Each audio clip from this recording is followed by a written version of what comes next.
if you watch a kind of classic Netflix documentary, it starts off very explicit with what this story is going to be. There's usually very overpowering music to really bash over your head how you should be feeling. It's all so unsubtle, isn't it? And to the point where you never have space to question anything, which I find really fascinating. All of that kind of, because maybe we should question our emotions a bit, and decide why we feel something rather than just feel it.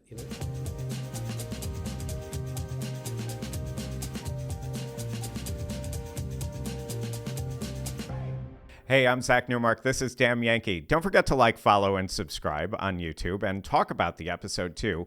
We do these great interviews with the coolest performers based here in the Netherlands and those traveling through the country, like this guy to my left, Marc Isaacs, who is a BAFTA-nominated documentary film director. He was nominated for his first documentary called Lift all the way back in 2001.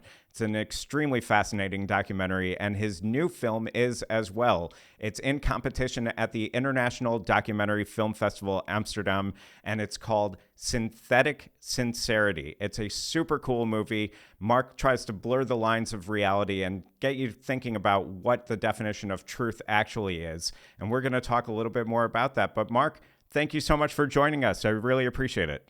Thanks for having me. Really great to meet you. I want to know where you got the idea for this documentary, but it's so important to kind of tell people about it because it's really based on all of your past work and working with a university in the UK to kind of train their AI based on your documentary characters. Yeah, that was our original notion. I think we came to the idea through various thoughts. I work with a writer called Dam Yankee who's been working at universities, actually a screenwriter originally, but the university won some huge funding bid to think about new technology. And so he's been a bit more involved in the AI world for a while. But anyway, eventually we thought, having done 2 films that were looking at ideas around documentary and truth and how documentaries are constructed, that the new film needs to do something about AI because it's becoming such a pressing issue. So we came up with a fictional notion that an AI lab employ me and they license my films and then let me film their process of how they train their machines. And from there, we kind of go into a kind of exploration of all the kind of themes that provokes. Explain that a little bit more about it being a fictional notion, because because it's a documentary. Right? Yeah.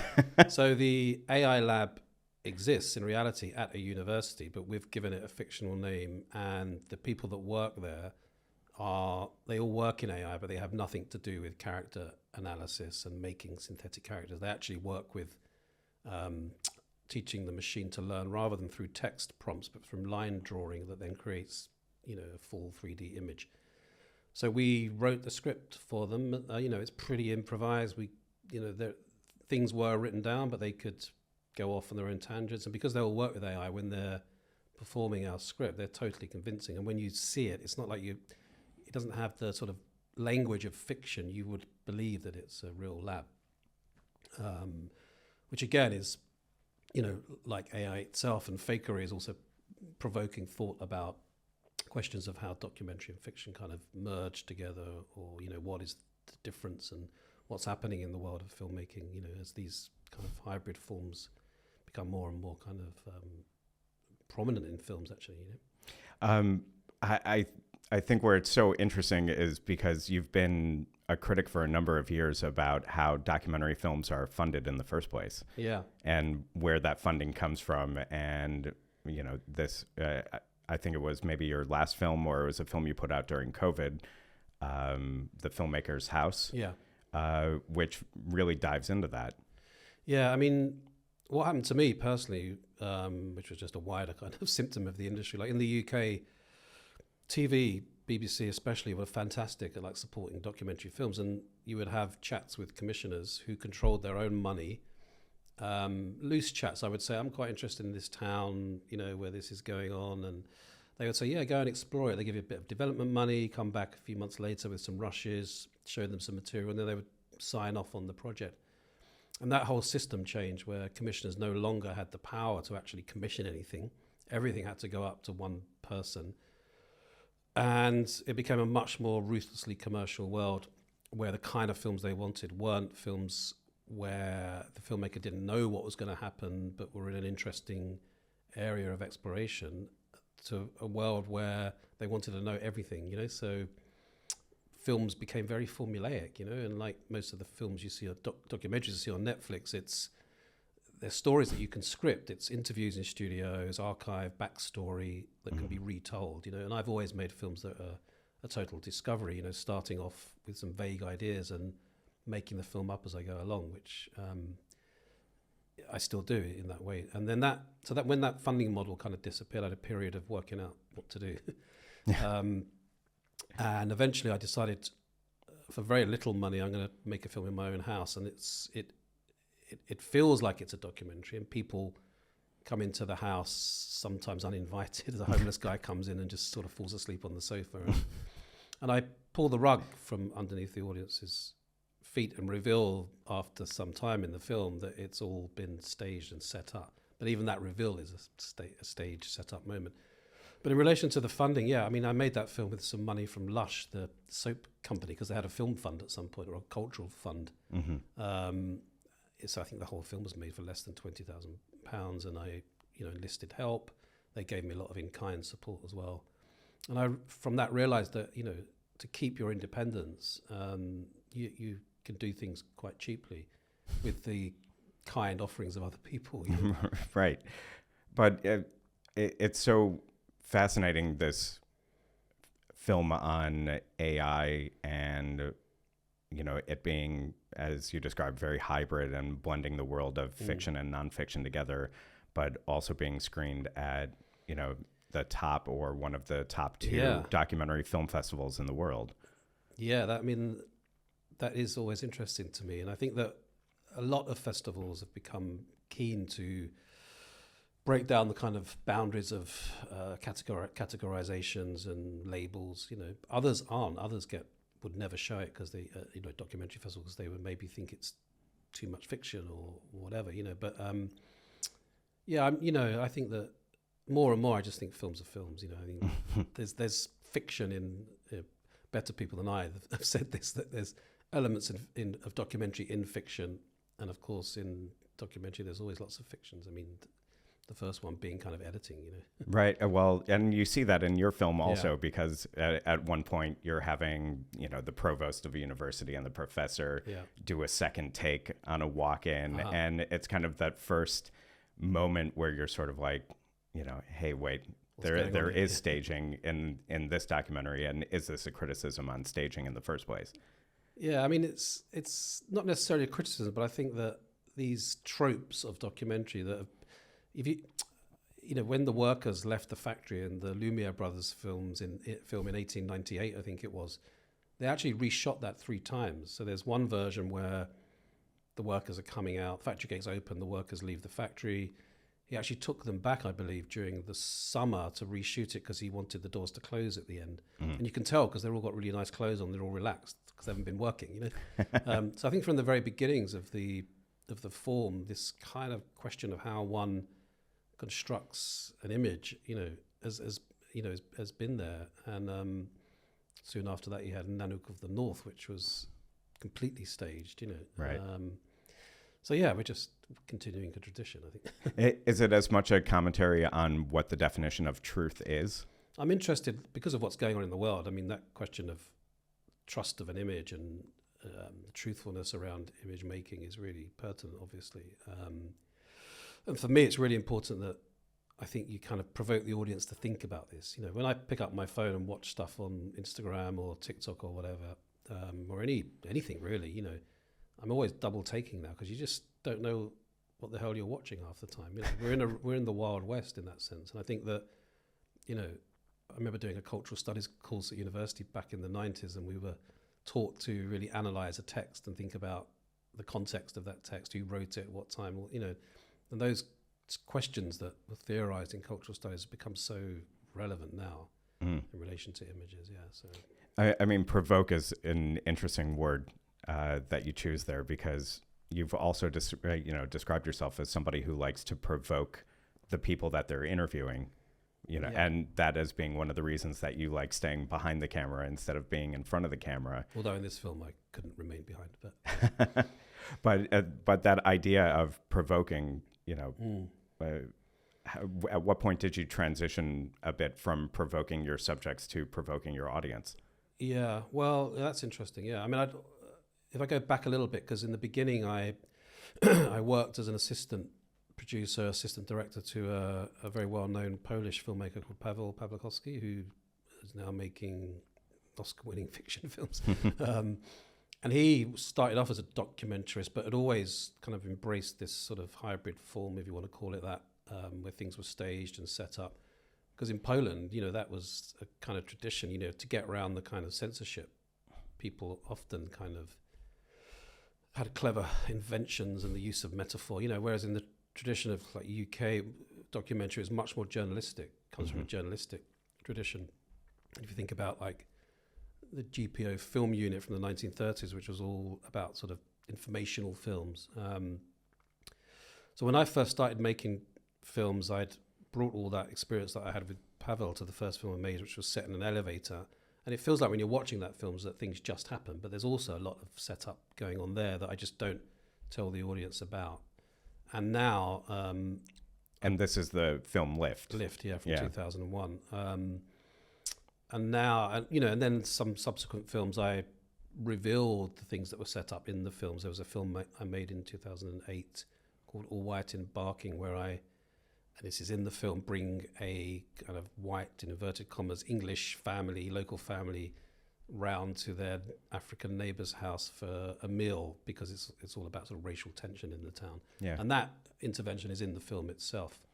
But with the filmmaker's house, where I don't reveal what's going on until a certain point, I think it really, a couple of audience members got really cross with me because they thought, you made me believe I was watching a documentary and now you've told me it's not, And for me, that's sort of the point. It was to kind of, to sort of get people to question what they're watching. And also like to think, what does it, if the spirit of the whole endeavor is to kind of tap into some interesting questions and truths, if you want to call it that, then who cares how you get there, really? As long as the filmmaker, i.e. me, is satisfied ethically with what I'm doing.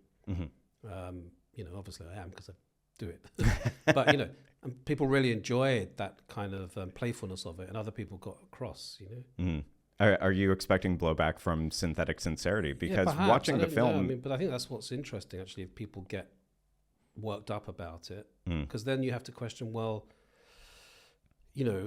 how does one think about construction in documentary anyway? What about all the other films? Like I saw a film last night called All My Sisters, an Iranian film, very nice film, and it has a kind of conceit that's imposed on the film of the filmmaker showing the film to the sisters as they're older now, looking back, and there's nothing observational or natural about that. It's an invention. As soon as you turn up with a camera, we now talking to each other are very conscious that we're also being filmed and we're performing in some way, aren't we? So those questions of performance are always part of the dynamic, I think, and one that filmmakers have to consider and think about. Is this something that documentary festivals, but let's say documentary critics even, have been ignoring for years? I mean, you would see IDFA is known for these fly-on-the-wall documentaries. Storytelling style where you don't have very many talking heads, if any at all, and the camera's just there as the scenario unfolds in front of you, and as you say, just the presence of the camera already alters somebody's behavior in some way. I mean, I think these debates have been there from the beginning, really, and I think they just never really go away. And I wonder why they never really go away. Maybe it's constantly kind of, there's ethics at the heart of all of this in every story. Who's being filmed, what are the power dynamics, the difficult stories one might tell, how sensitive they are, should you be doing it? It's always really difficult, and I think it should be difficult. It's like we're filming real people, we're not employing actors as such, even though I've had real people in my films performing themselves as actors, as it were, but they're still real people, or non-actors, So I think that there's an unease about that's inherent to the actual form, I think. So, and it never goes away as a discussion. Yeah. And with Synthetic Sincerity, knowing that it's this sort of hybrid blend. Yeah. I don't know at this point what to believe about the characters that I saw on screen. Fair enough. Yeah. Is Lynn actually from Lebanon? Yeah. Is her colleague? Is he actually that callous about humanity? Or at one point you're showing footage of a man who, from one of your earlier films, who has lied about being a war veteran or at least lied about being shot in a war, when in actuality he was shot on the street in Croydon. Yeah. And that the reveal of that scene for me is looking at one of the AI researchers who turns to you and says, "Why do you even find this man interesting?" Yeah. Which was our line that we gave to him to say. Now I'm almost upset knowing because we want to get the audience to think about these questions of why do we find people? I mean, with that particular story, it was a film that a production company called me and said, "Do you want to make a film about this guy who's going to America to become a bounty hunter?" And I said, I don't really know. It's not my kind of film, but I'd like to meet him because I'm interested in people. Mm. And when I met him and spent some time with him, I realized that he was lying and playing along. And it was fascinating. As a film was never shown, actually, because in the end he didn't want it shown and the BBC decided not to show it. But the whole thing of like somebody standing up there performing such a vivid lie, was kind of fascinating. And also in the context of this film, where the AI researchers are analyzing behavior, what does it mean to analyze somebody that's lying? Right. To create an AI, it doesn't really matter with AI because it's all fake anyway. But yeah, so we gave the line to Pinaki, one of the lab researchers, to say, "Why do you find this character interesting?" And my response is, he once had a mother and a father and was a baby, and pointing at this sense of maybe his creating this lie because his reality is too painful, which is probably the truth of it somewhere, why do people lie like that, so all those questions of real pain, real emotion in the context of AI that can never feel pain or has I think they're the sort of deeper philosophical questions that we're trying to get the audience to think about along the way. Was that character Pinaki, did he have a genuine reaction in that way about it, or was the line, purely a fiction to? Yeah, no, I think they were all like quite. I don't think he felt like, "Oh, why are you interested in him?" He wouldn't say that, but I think they're all curious about, somebody standing there like that, lying in front of the camera in such a vivid way. But he ended up being in the film because in one of the early scenes where I turn up to the lab to give a presentation on my films before they decide to license them, he's one of the audience members, and he says, in relation to one of the characters who's a shoplifter, "I'm not interested in the, what she actually does. It's all about the stimuli." So he uses these scientific words to describe past behavior in the sense of like, if you have had these experiences, those experiences, you might end up being X kind of person. And that was real for him, like a kind of scientific deduction of behavior equals some, consequence that which was fascinating to me because I don't really see the world like that, Mm-hmm. Yes, this person may be shoplifting because of complications in her life, but it's not that simple either. See, because what I found so interesting about that scene especially, and then the later scene that we were talking about, for me, it shows the AI researchers as having, an extreme interest in the scientific aspect of solving a problem, and an extreme lack of interest or a lack of curiosity in humanity or the human condition. And then here they're tasked with putting together a false human. Yeah, exactly. And I think that's what I was really interested in, like how, which I'm still interested in, is will we ever go to the cinema and watch a AI character and feel all the complex emotions that we do towards real people on the screen, Mm-hmm. I don't know the answer to that because we're not really there yet. Maybe that's sort of where we're heading. But as Lynn, one of the other researchers, says in the film, we do it in fiction all the time, suspend our disbelief, right. When we think Harry Potter's real, don't we?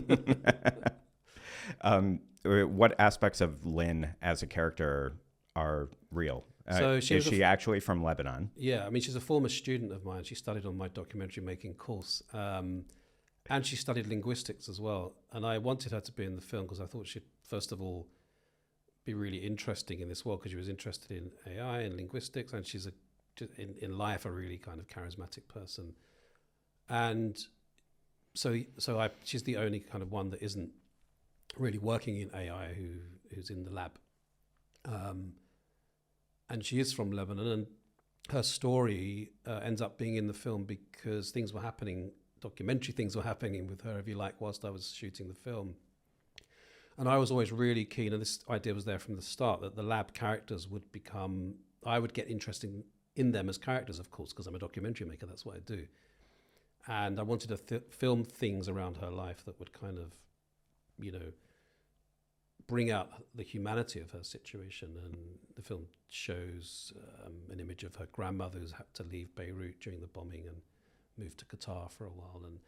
But within that sequence, I also had to then bring in the fiction of the AI story. So there's bits of dialogue there that keep our sort of AI narrative on track. So when I'm having a Zoom call with her, she's saying, "I'll see you back in the lab when I get back," because she goes to Qatar, and which is the fiction mixed in with the the real stuff, if you like.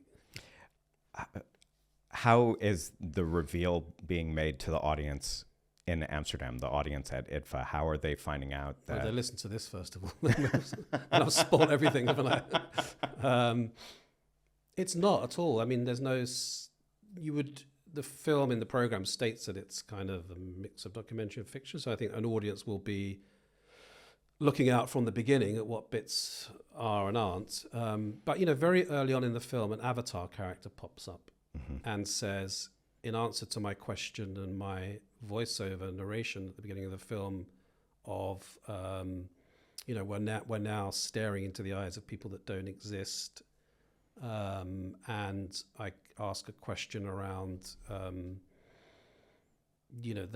posing a question about, where we might be heading philosophically with all of that. And she pops up and says, "Why don't you come to the place where I was made?" So putting that very early on in a film obviously kind of points to something going on. Does the jury know about to the extent in which your film is fiction? No idea. I have no idea. Yeah. Did the selection committee at IDFA know? Yeah, they would know. Although I have had experiences in the past where, like with the Filmmakers House film, I sent it to Channel 4 television in the UK. The film in the story, it supposedly happens over one day, and they believed that it was one day. It was actually 9 months of filming, but it made to look like one day. And they were saying, "Oh, it's amazing, Mark, you made all that in one day," And I was hoping they would put it out and broadcast it, not knowing that. Because if you think about it, it's like, in that film, a lot happens. It couldn't all happen in one day. What is the impact of this film and your last film? What is the impact of that going to be on you as a documentary filmmaker? Is it going to be forever questioning what we see or questioning your credibility as a filmmaker?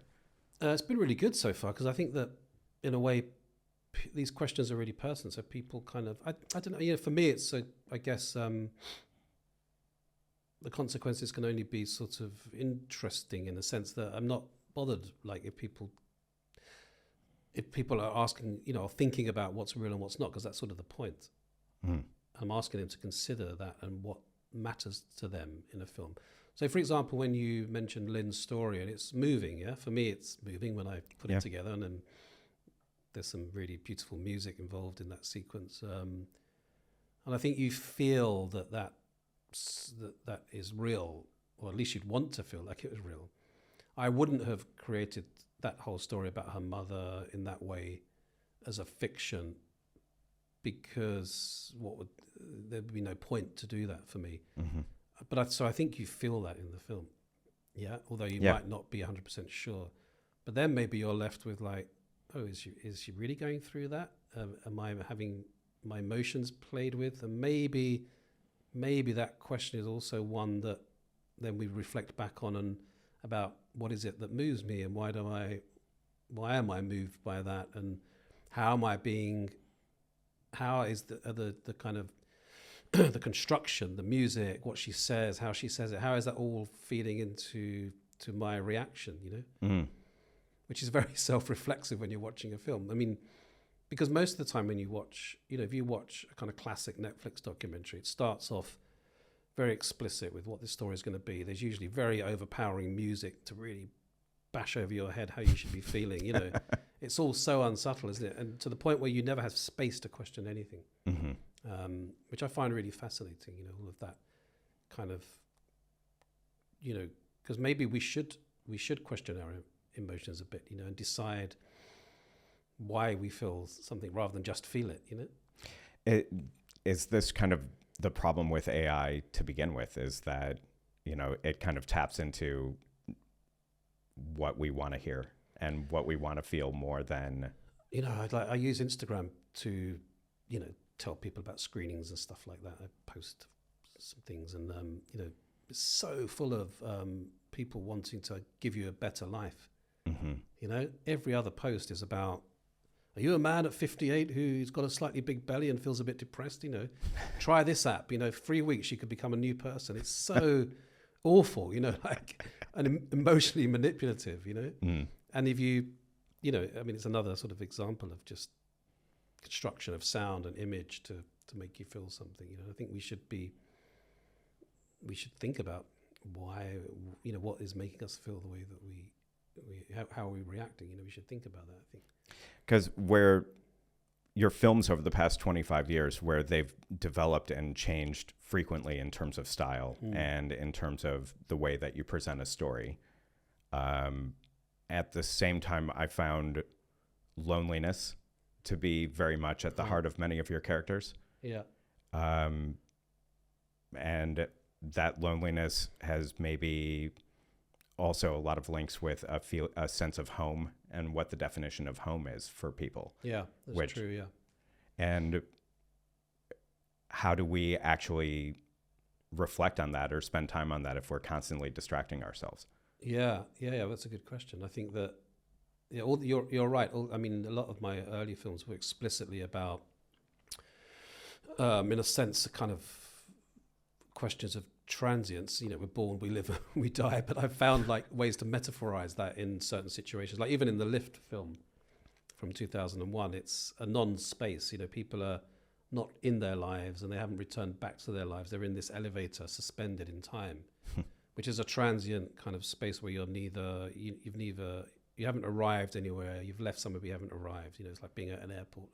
There's kind of existential places, hotel rooms, Yeah. And I do find those spaces really interesting. I'm really interested in questions around exile and, I grew up in a Jewish family in London. I never felt English. People say, where are you from? I say I'm from the UK, but I feel like a Londoner, because London is made up of people like myself from, come from, like a lot of metropolitan cities. So, and the kind of like you're talking about, the being distracted from all of those things is so much a kind of characteristic of the way we're living, isn't it? For sure, Yeah, and the another theme that I see kind of constant is that what sort of brings your characters together in many of your films is food.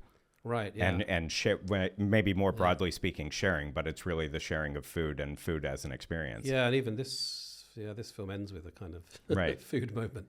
But also it ends with the food moment, but you also have your character who, is the restaurant owner. Ablikim, who's a Uyghur man, Chinese Uyghur man. Yeah, he's making noodles. Yeah. Making noodles and sharing that experience with Lynn. Yeah. Lynn's making you a meal. Yeah. At one point in the film, everybody comes together for the film at the meal after there's a conflict. Or a sort of conflict and what's going to happen.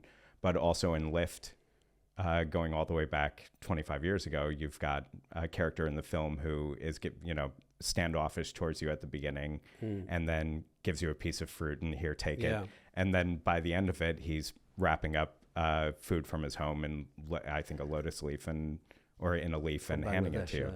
Yeah. No, for sure. I mean, the food has been a motif, definitely. I do like food. But it's in the context of AI. Adam and I, the writer, had lots of discussions about the food theme as well, because, AI can't taste. Right. during that sequence, we cut back to the avatar. I won't spoil it. Something happens with her, but you know, it has no taste. It has no weight, which is interesting. When you see avatar characters, and you know, if you go on Sora and see avatars that are moving, you know, they have no weight to them. You know, they don't move properly. You know, right? Which is interesting to think about. Does it scare you to think about that? I don't know. It's like, I mean, it's terrifying what's going on with some aspects of AI. The reason why in the film we kind of narrativize these questions of institutions and power is, in relation to AI, is to provoke thought about who's using it and for what purpose. You know, of course, we all know that it's used in warfare. It's also used, which is an extreme example of how awful it is, and could, you know, that's likely to get worse, I guess. One would have thought, given the way these things tend to go. But you know, like I teach in a university, and it's becoming more and more AI. So more and more of the emails are generic. You know, even the kind of processes and departments and the people that head up these departments, the way they write and communicate is almost AI anyway. You know, and I'm sure, well, it's probably happening now, isn't it, that we're going to be hired and fired by AIs. When you interview somebody for a job, you know, the matrix of all the things that are ticked off, it's so mechanical that you might really, in an interview, like a person, which is also seen as a bad film now. You can't hire a bad thing now. You can't hire somebody because you like them or think they will fit in with your department.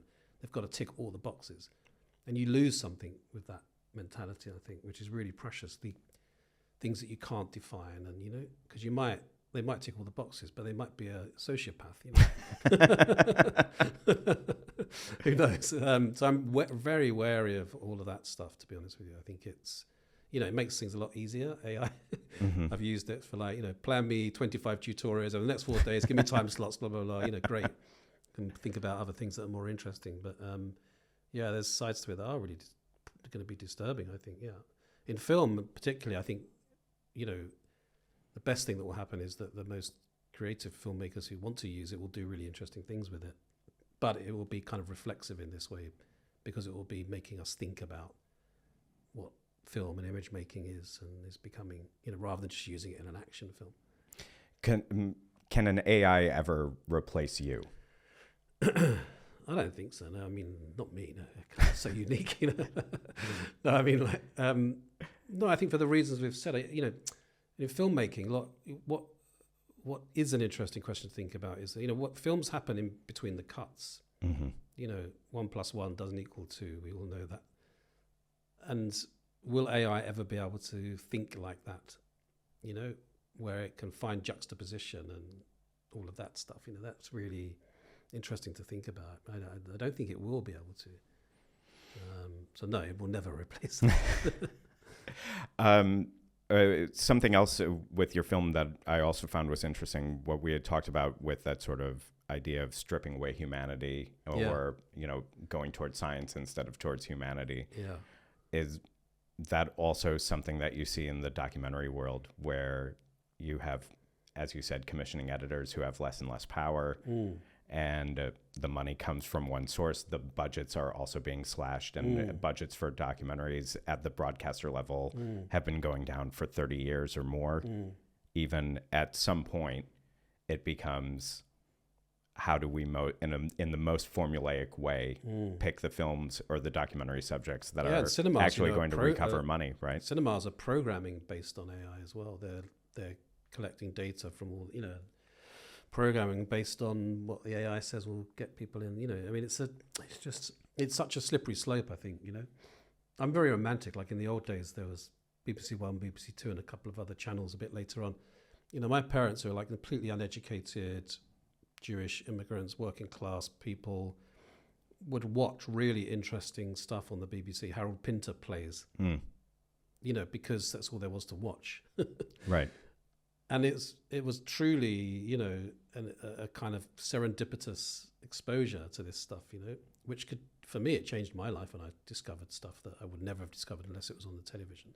And it's sad that I think that space doesn't exist anymore. So you have to really seek out stuff, you know. whilst IDFA is the biggest documentary festival in the world, you know, there's a lot of people that, I mean, even amongst my friends that aren't film people, when we talk about documentaries, they only know what's on Netflix and stuff because, you know, and why, unless you really seek it out, how are you going to know, you know? Not everybody knows about the obscure platforms that us filmmakers are obsessed with, you know.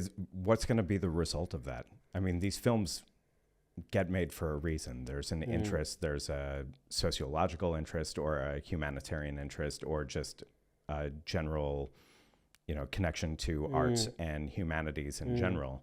Yeah, I mean, I think that... It's a hard sell also. Yes, absolutely. I mean, some films get made because there's money and, you know, I've never been a filmmaker who is interested in stories. It sounds bizarre. Like, for example, I would never make a film about Michael Jackson. I couldn't care less about how he lived or what he did to make a film about it. And other filmmakers love that kind of stuff, and the broadcasters love it because people are going to watch it and it's going to make some money. And then there are, you know, artist filmmakers, like there are painters and writers who just do it because they probably would go mad if they didn't do it. And I consider myself like that. I mean, for me, it's like really a way to live, actually, you know, and whether... So then everything else is a consequence of that. How do I get it screened? How do I get it made? You know, all of that is sort of, that's the hard work of like, how do you get the stuff out there? So there'll always be people like that for sure, you know, because it's about finding a space where you can actually, you know, make something in this world. It's a way of life, you know, in a sense, you know. I couldn't imagine doing anything else. I would think, well, what the hell am I going to do? You know, probably live on a beach somewhere and with a backpack. I really couldn't imagine what else I would do if it wasn't. I mean, I teach as well, but even that is becoming so strange in the UK because the funding system is so broken that most of the students I teach are from China, paying a lot of money to be there, and there's some really great things about that, but there's some other really problematic things about that to do with, you know, perhaps language issues or the lack of diversity. You know, so I run a course, work on a course where there's 90 students often, and 75 of them are from China. So then the non-Chinese students on the course feel like it's very, you know, not very diverse, and you know, whereas really you want a classroom with people from all over the world. You know, yeah, it's because they're paying a lot of money and there's no sort of government funding. Well, and then also, where is their funding coming from to actually attend these classes? Because of course, often they're all very wealthy, you know, or at least maybe their families have saved all their lives so their kid can go to university. But also sometimes it's a political organization or a government agency that actually funds for them to go. Can be, yeah. And then also, you know, this has been a controversy in the Netherlands over the past year. When these students are forced to sign some form of loyalty pledge and provide information to their government if they hear something sensitive or come back and work.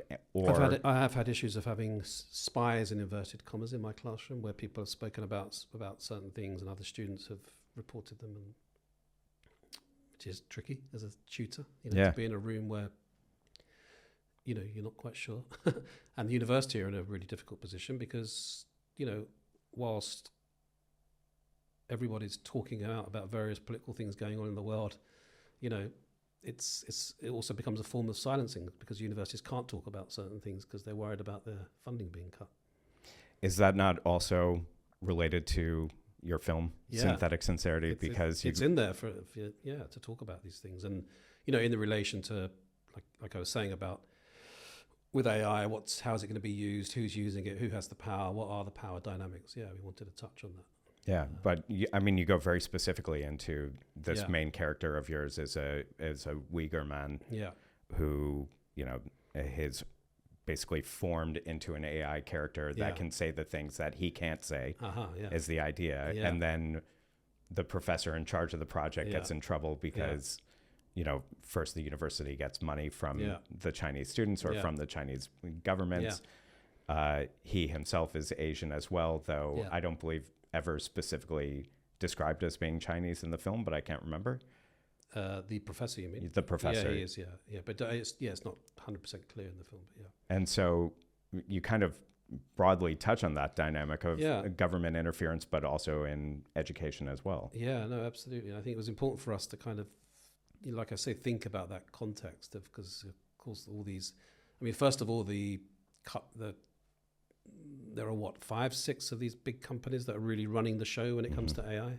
All the rest are like subsidiary companies that have sprung up, out of them. Or are using their tech. Yeah. And, there's a lot to think about there. And what's really strange is that they're taking us into a new world. It's a handful of people, which is kind of really strange to think about, where are they taking us, and we're all kind of going along with it, because the more we get into it, the harder it is to get out of it, I mean, when we update our phones, we either update or at some point we all have to update our phones, because otherwise you won't be able to use them. But they're all full of AI and stuff, and all our data is being mined the whole time. We are data subjects, aren't we, already? Is this the route that you're going to keep going down? I don't know. Like, I was thinking about what film to do next, the bits, because when I finish one, my mind naturally goes towards what am I going to do next to keep sane and keep engaged. But I don't know. I think I am curious about, like thinking about a film where real people and AI characters might interact in some way, but I have to think about the kind of framework of that, and it could be interesting to explore it further. But I don't know. It feels a bit too early to decide. Who was the first person that saw the final version of your film? The first person? Yeah. Oh, it's difficult to say. Final version. I work very closely with Adam, the writer, so he would have, he would have seen stuff all the time. But I mean, from outside of the production. Okay. Even outside of the industry, like, you mean like distributors? Sure, or family or friends. My wife, she was hearing it from the loft where I was cutting it all the time. That's a good question. Who was the first person I sent it to? I sent it to an old friend of mine who used to program for the Pompidou Center. He used to program the documentaries there. I sent him a screener earlier on, and he was really curious about it. Did he know how far into creating these situations you were going? Yeah, I think so. Probably because he knows my work as well, a bit of the last couple of films where I've done that. So yeah. But other people have assumed that the AI lab is a real lab for sure. I mean, there's a couple of people that I sent it to that it was clear when they were coming back to me that they thought it was a real lab. It's, I mean, it's just such a remarkable premise. It is real in right? a sense, because it's going on somewhere, isn't it? Right. Somewhere. Maybe not necessarily in a university, but there's people sat around doing this kind of stuff to, to get their characters to be more believable. It was interesting with because in the early days of the cut, we had a kind of avatar character that we'd made, and it was a bit boring after a while because the range of emotions were really limited. And it wasn't until I went to Romania to show some films, and I met an actress called Ilinca Manalaus. She's in Radu Jude's Don't Expect Too Much from the End of the World.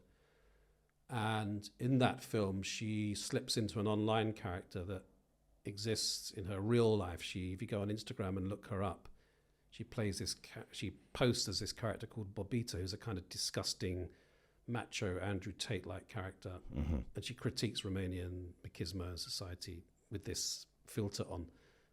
It's really quite disturbing. Anyway, she came to my screenings in Romania and we got talking. And when I was frustrated with the avatar that I had created, I thought, actually, it'd be really interesting to ask if she would play this character. And unlike a lot of other actors and actresses who are really anxious about having their working life destroyed by AI, she embraced it. So I went and filmed her through Snapchat just to collect data. Can you smile? Can you cry? Can you be angry? And words where she was just talking gibberish, and then fed that into a particular AI website, and it created a template of her. And then I was able to type in stuff for her, which was quite interesting. It's so creepy. So she's a hybrid in herself. She's a real actress made from real data of herself. It looks like her, but speaking the words through AI. And what was her response to that when she saw it? She loved it. Yeah. she's a bonkers character. She's really like into these kind of new technologies and playing around with all that. So I think she loved it. At IDFA, when you screened it, I assume you did a Q&A your first evening. That's tonight. Tonight's your Q&A. Tonight is the first screening. Yeah. And so, what are you expecting? I have no idea. I'm curious about how people will react. I have no idea. I think there'll be lots of laughs, actually. Yeah. Because also, like, that's not something we haven't spoken about. There's a lot of humor in the film. A lot of very much. A lot of dry humor. Yes. Because I'm quite interested in the absurdity of what's going on as well. Sometimes it does feel completely absurd, the world we're heading into, whilst it's both serious, as well. It's kind of, it has that, it is quite absurd. A number of years ago, my wife and I actually stopped going to IDFA. Right.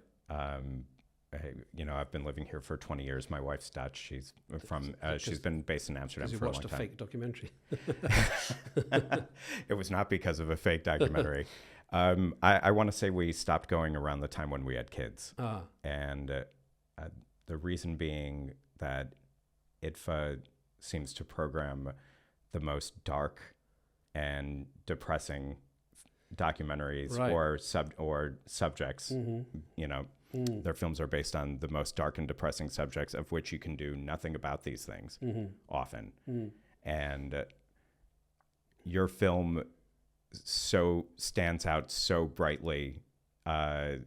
Just the synopsis of it in the program alone stands apart from the rest of the films in competition, in that your film has an emphasis on humor. It has an emphasis on these new tech and these new ideas. Yeah. It is still observational in many ways. Yeah. And yet at the same time, it's not, it's not at all the sort of dark, depressing fly on the wall. Yeah. Yeah. No, I think there's a lot to choose from at IDFA, and you find the kind of films you're talking about, but you find lots of other films too. And I think that, because traditionally documentaries have dealt with difficult subjects, there is that feeling that exists that, I don't want to watch another depressing film. It makes me feel even more helpless about what's going on in the world. And it's true. I mean, to a certain extent, I think there are lots of films made like that. Not that the filmmakers are trying to depress you, but they're wanting to, bring you into a world and immerse you in a world that you don't normally see and are exposed to. But for me, the humor thing is not. It's really hard to talk about because it's so much part of my personality, where I kind of, I think life is both kind of sad, sometimes tragic, but also very funny. And in the past, I've filmed moments that, one of the most poignant and humorous moments I think I've filmed before, as an example, I was making a film in Calais in northern France. This is the early days of the migration crisis around there, when there was a Red Cross camp, and I arrived there just after it closed. I usually arrive too late in places. But actually, it's more interesting to be there when all the news crews had gone. Anyhow, I was filming with this wonderful guy called Ijaz from Afghanistan. There's a moment where it's pouring a rain. It's as miserable as you can get. His hands are freezing cold. He's been on the street for 3 weeks, fouled to get across to England. It's stuck. It's raining, and it's there's rain drops on the lens of the camera, and I'm filming him very close up. And I say to him, why don't you going to try again to go tonight? Why don't you just stay in France? And he pauses for too long and says, I don't like French people, sir. And it's very, very funny, And for me, it exemplifies the kind of moment where it's even the most innocent Afghani guy, victim, inverted commas, has his own prejudices, yeah? And it's very, very funny because it's so human, and it's not trying to... Some people might have cut that out because they wouldn't necessarily have wanted the audience to think that, the nicest guy in the film also has his prejudices, but that's how life is, So I kind of... I love those moments where it's complicated and people aren't just one thing or another. They can be both,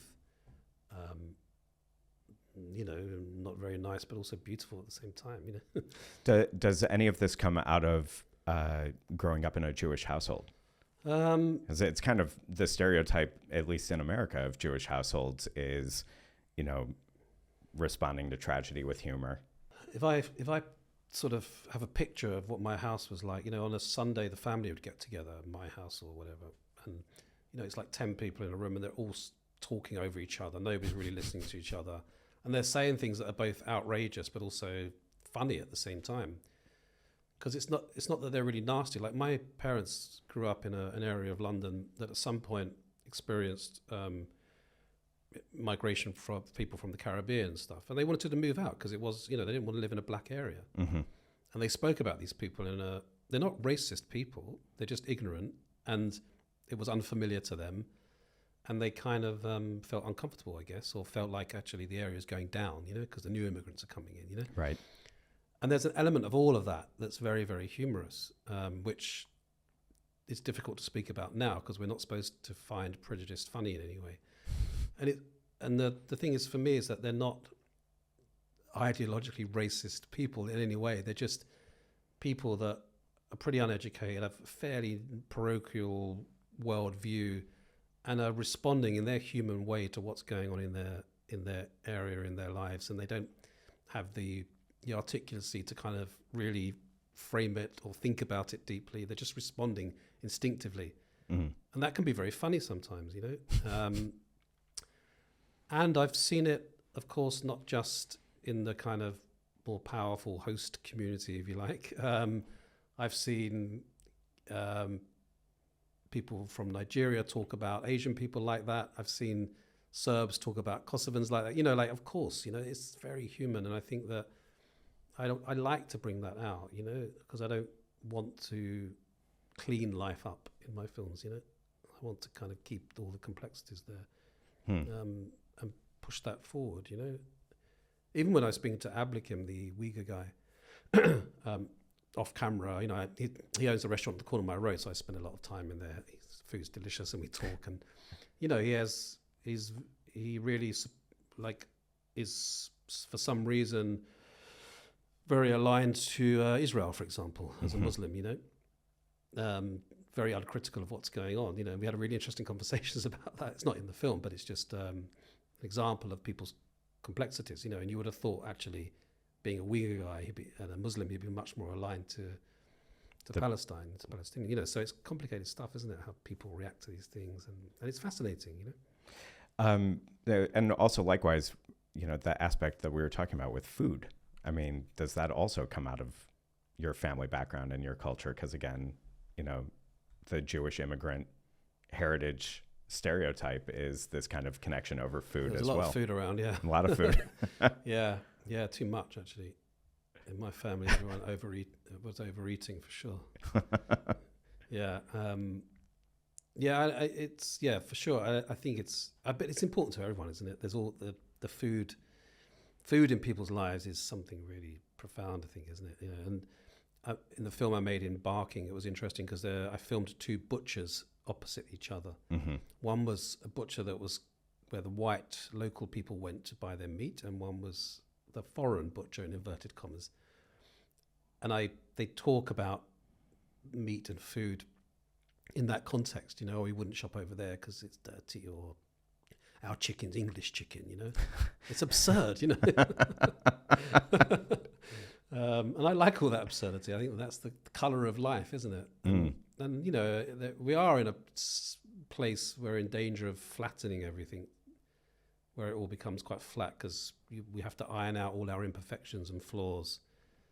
Even though they still exist, we can't really express them or show them because we might get labelled as one thing or the other, and you have to be quite careful these days about talking about this stuff. I'm even censoring myself as I'm talking now, which is crazy, because, that's we are imperfect, we have this complex relationship to other people. I always thought about the stuff that in Barking is more, let's say, racial or ethnic. It's also a class thing, if a middle class or an upper class family went round to a working class's house family for dinner, all the same awkwardness and,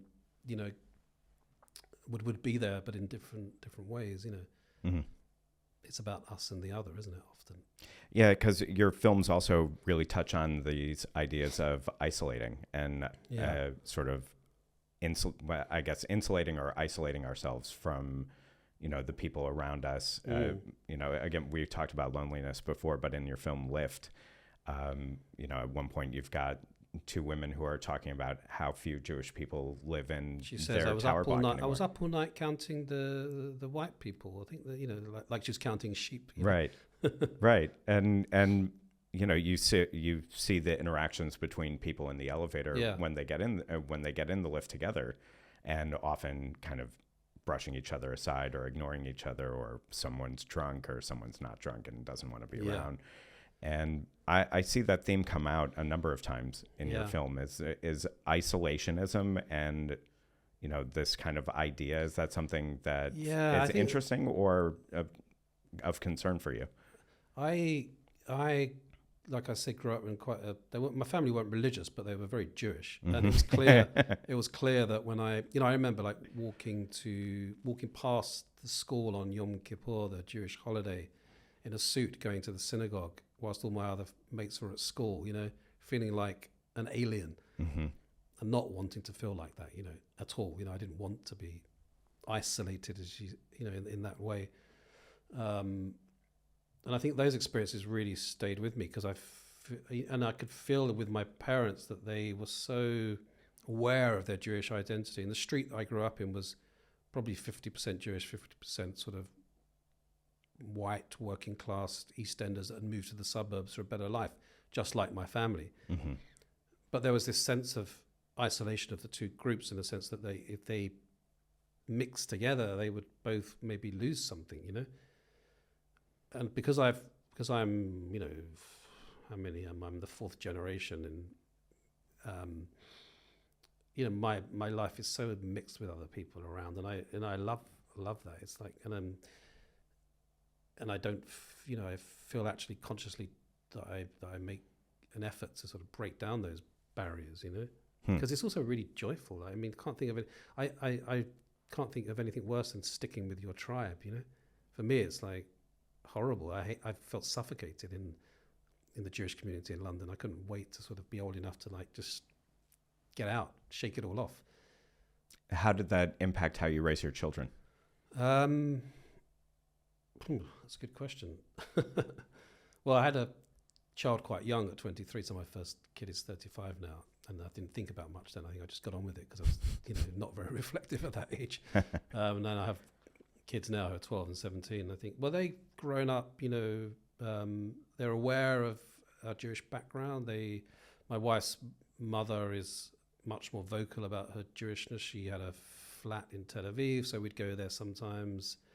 So they'd experienced Jewishness, but both Israel, and I've definitely had conversations with my kids about what's going on there. My daughter went to an all-girls school, a local state all-girls school, and when I think it's before October the 7th, but there was a moment where there's quite a lot of Muslim girls at the school, and there was Palestine protests in the school, which forced a conversation that was interesting. And so they are aware that we occasionally do Passover, because I think it's interesting for them to know about stuff. I never go to synagogue. Yeah. I don't think they've been to a synagogue. Mine either. My son won't be bar mitzvahed for sure. I was, and I'm still suffering from the trauma. In fact, the writer I work with, Adam, wants me to make a film about aspects of my past because he thinks I'm so messed up by it. He's probably right. He is too.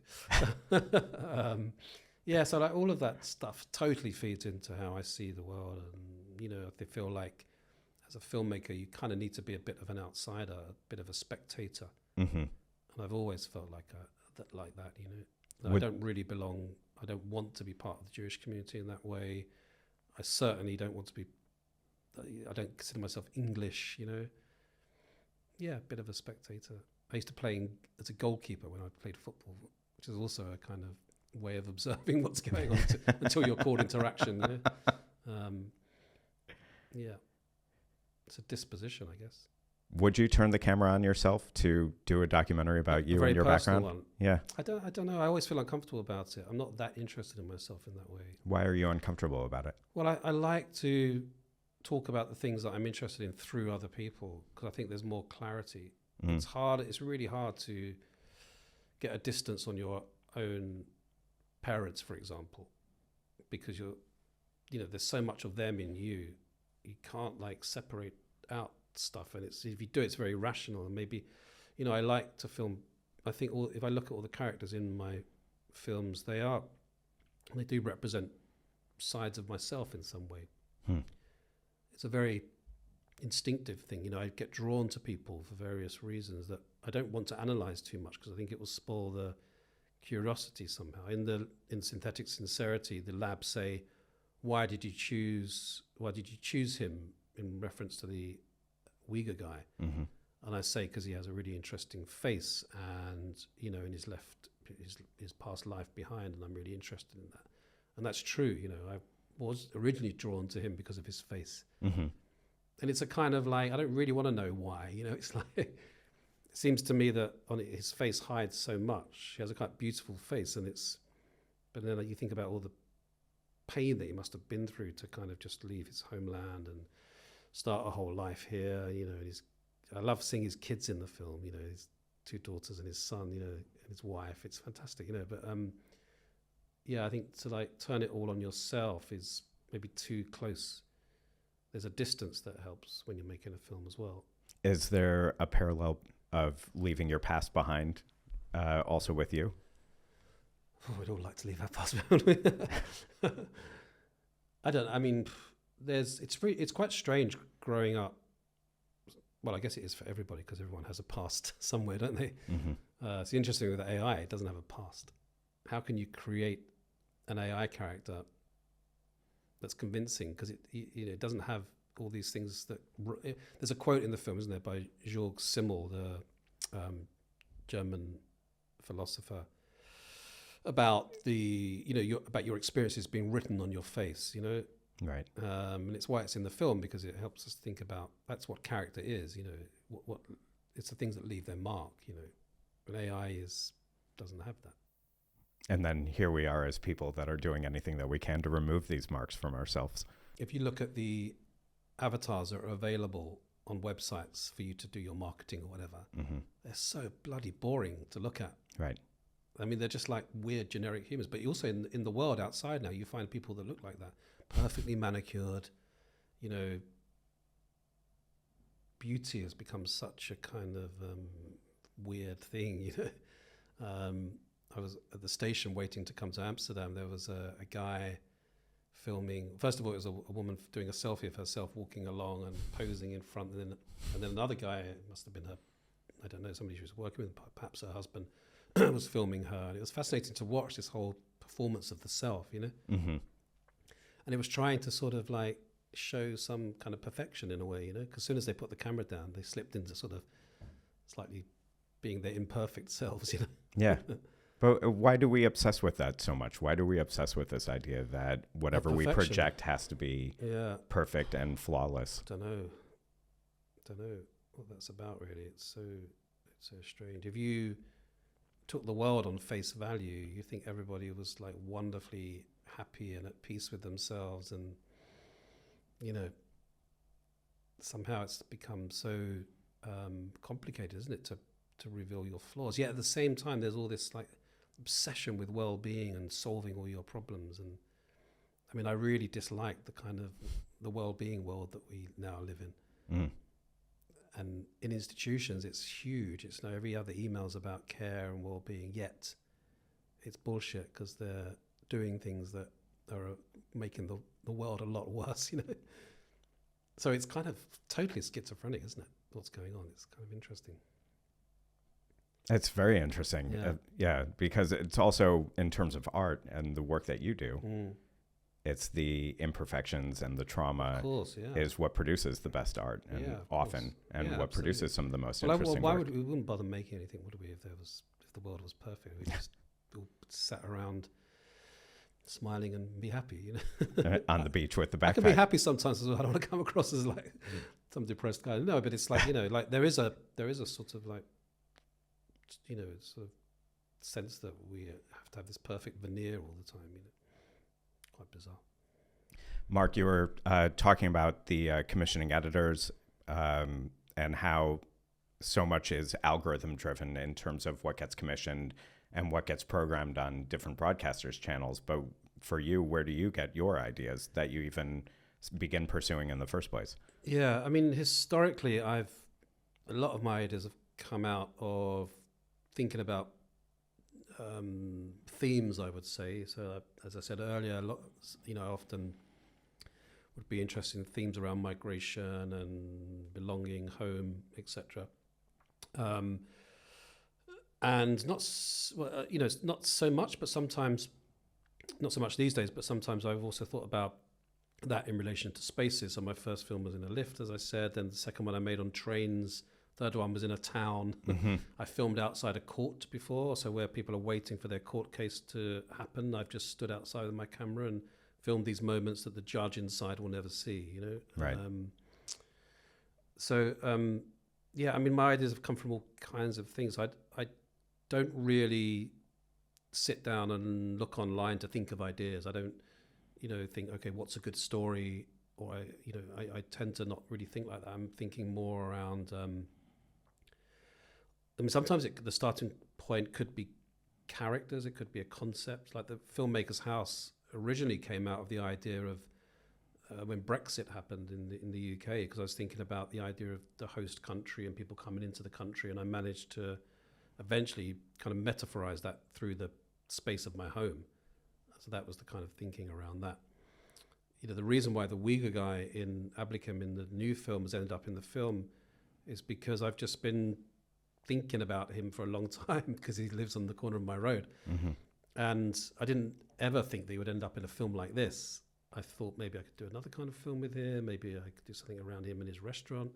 So you never quite know. And often all these, in my daily life, I'm kind of, I guess, thinking about seeing things where I live, and sometimes they find their way into films, but in a form in which you couldn't imagine before.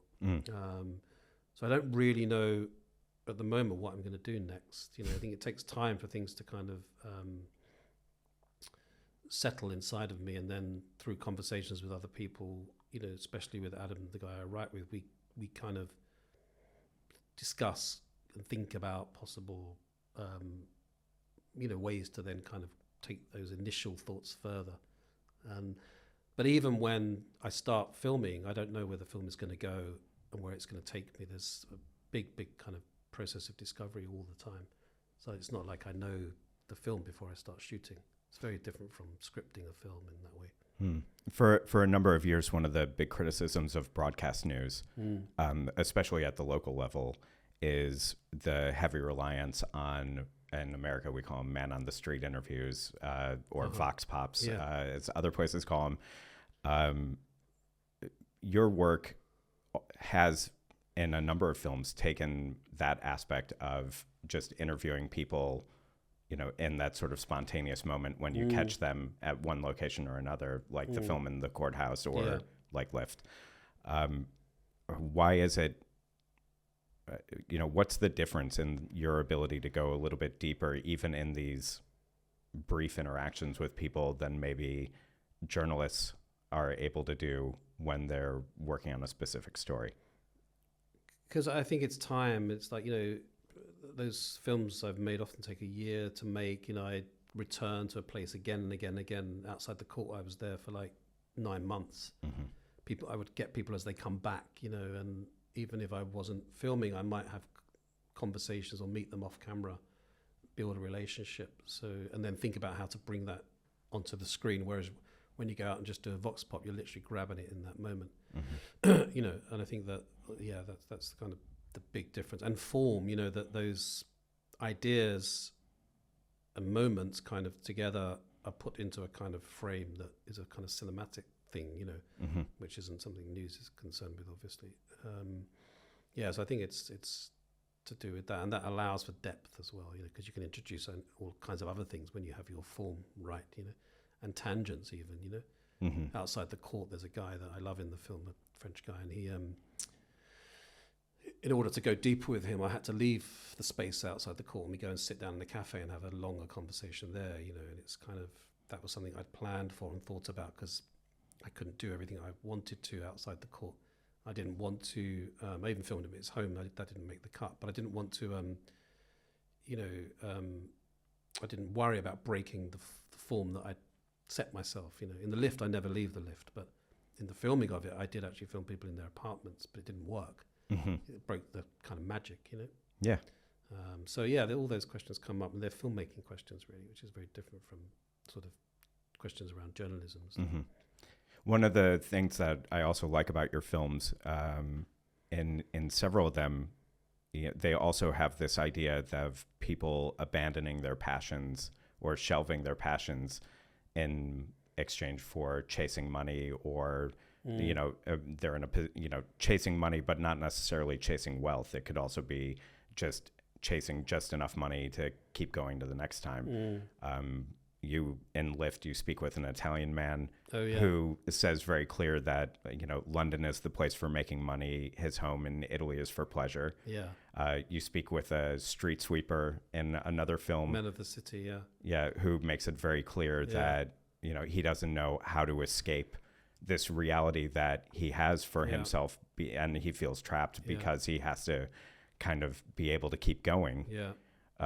It comes up also again with Lynn in your current film. I say to her, she says, "I know film," and I said, "Yeah, I was a filmmaker." Well, of course, she's a plant in the film. She is. And then I said, "Well, how did you get into AI?" And she says, "Oh, to make some money, just like you." Right. So I'm kind of bringing that. Yeah. But it's something that you explore quite a bit, is this idea of because I think all of your work really takes place in London. A lot of it, yeah. And this idea of, London's being the place where people are only there out of circumstance, or out of financial circumstance, not because they love it, not because of some, deep, passion that they have, but because that's kind of the only place where they can be in that moment. Yeah, and I think it's also like there's a hedge fund manager character in the Men of the City film, and what's interesting for me is also dealing with, from a totally different privilege, because he's very wealthy, but dealing with some of these same questions, and actually he gave up being a hedge fund manager and to focus on his photography, and has become very successful, probably because he had enough money to launch himself in the first place. But he takes like photographs of, goes to the end of the world to photograph animals really close up, or he's done quite weird things with some celebrities and stuff like that. But and it's sort of these people that I like, characters who are where things are unresolved, because otherwise there's no drama actually, Yeah. And probably like nobody's resolved, are they? Really? I mean, maybe the Dalai Lama. I don't know. But here, it's so unusual talking to you because London is so clearly a part of your identity. Yeah. And at the same time, it's so clearly kept at a distance from the characters in your films, or many of the characters in your films. What is London? London is a place where people are because they have to be. Right. But for you, London is very much your identity. Yeah. And it's quite a juxtaposition. Yeah. Well, it's weird because I'm, like when I'm making a film, or,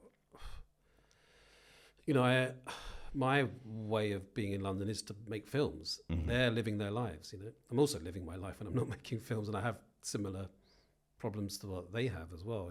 There's also, I'm not obviously immune to the very universal things that people talk about, whether it's issues in their relationship or it's isolation, or, they are kind of common things that we all share, I think, or thinking about your neighbors and how things are changing, or whatever it might be. Yeah. Mm.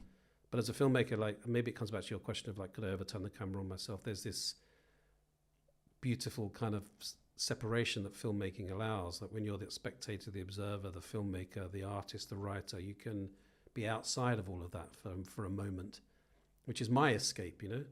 Steve, the street sweeper's escape and his dream maybe was to go off and live in nature.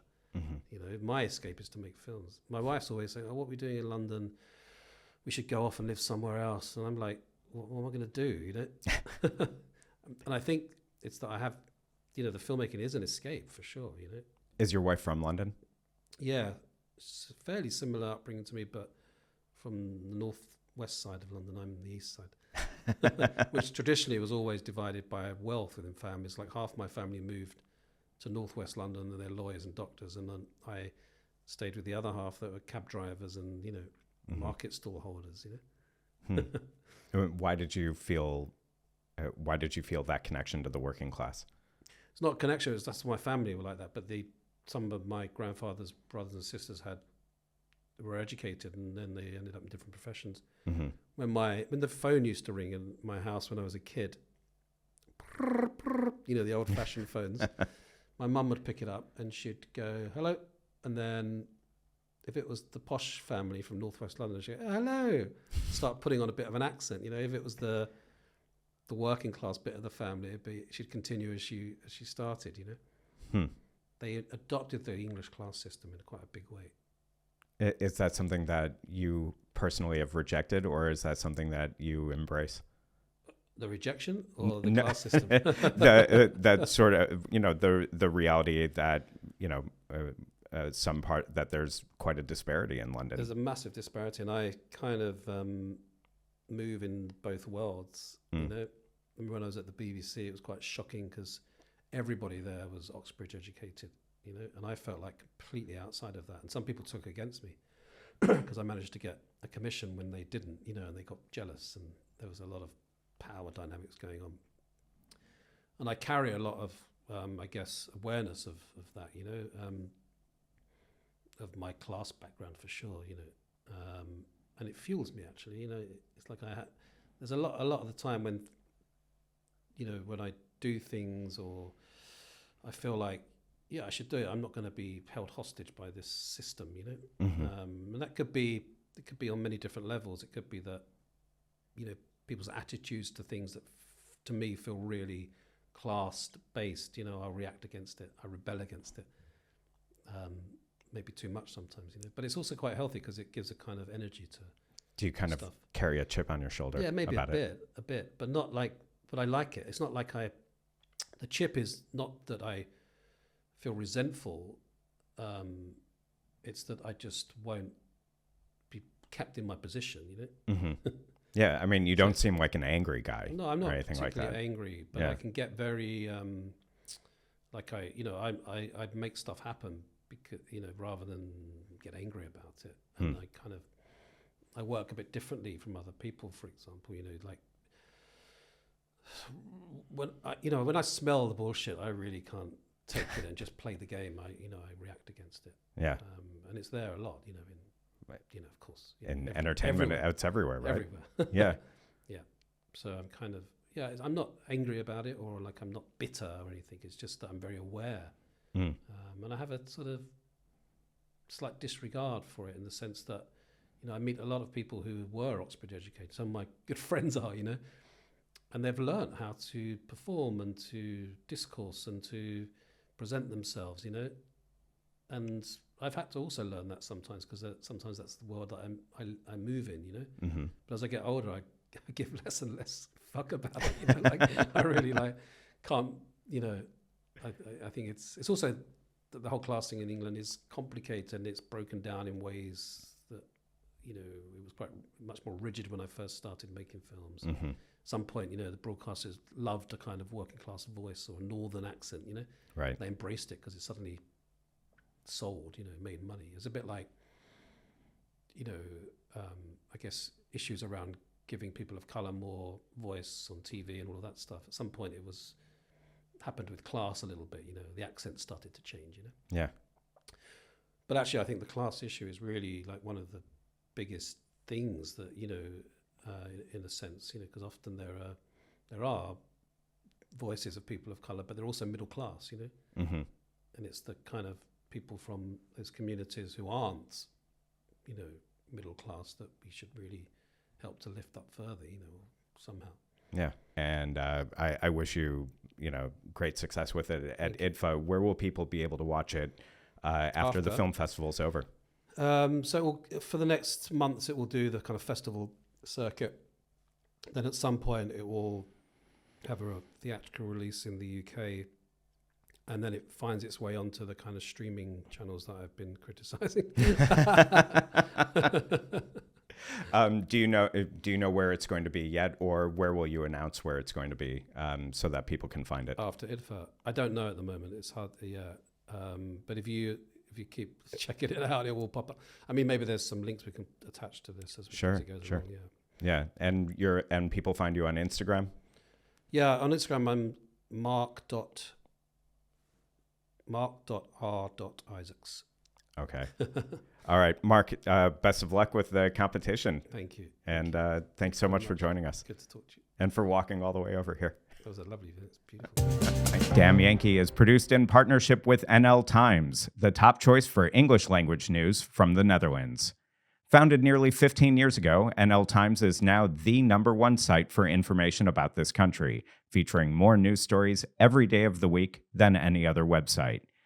Keep tabs on the latest top stories, features, and breaking news from across the entire country, including the 3 big cities, Amsterdam, Rotterdam, and The Hague. So visit nltimes.nl now and find out what millions of people are reading about the Netherlands. Dam Yankee is an NL Times podcast. The show was created by me and Peach Rizzo. This episode was produced by Marcus Engel and Eve Papakadze.